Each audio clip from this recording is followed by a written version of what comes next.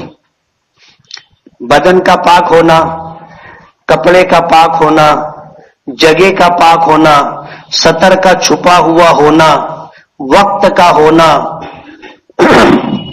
اور اسی کے ساتھ قبلہ رخ ہونا. اور باجماعت نماز ہو رہی ہے تو مقتدی کا امام سے پیچھے ہونا، چاہے تھوڑا سا پیچھے ہو. جیسے 2 آدمی جب نماز پڑھتے ہیں، ایک امام اور ایک مقتدی، تو حکم یہ ہے کہ مقتدی امام کی سیدھی طرف پہلو میں کھڑا ہو اور تھوڑا سا پیچھے رہے، 1 قدم. یعنی امام کا قدم جہاں ختم ہوتا ہے وہاں پر ہمارا قدم کا اگلا حصہ ہونا چاہیے، اس کے برابر نہیں ہونا چاہیے، اس سے تھوڑا سا پیچھے ہونا چاہیے. امام کی متابعت، امام کی اقتدا دکھنا بھی چاہیے. جیسے ہماری نیت ہے پیچھے اس امام کے، ہماری نیت ہے پیچھے اس امام کے، لیکن دکھنا بھی چاہیے کہ ہم امام کے پیچھے ہیں اور امام کے تابع ہیں. اسی لیے جماعت نماز ہو رہی ہے تو امام سے آگے بڑھنے کا جیسے ظاہری طور پر حکم نہیں ہے، ارکان کی ادائیگی میں بھی ہم اس بات کے پابند ہیں کہ امام کے جھکنے سے پہلے نہ جھکے، امام کے اٹھنے سے پہلے نہ اٹھے، امام سے تھوڑا پیچھے رہے. ہم ساتھ میں رہنے کی بھی عادت نہیں رکھنی چاہیے، امام سے تھوڑا سا پیچھے رہنا چاہیے، ساتھ بھی رہے اور پیچھے دکھے بھی ظاہری طور پر. یہ 7 شرطیں ہیں جو نماز شروع کرنے سے پہلے ضروری.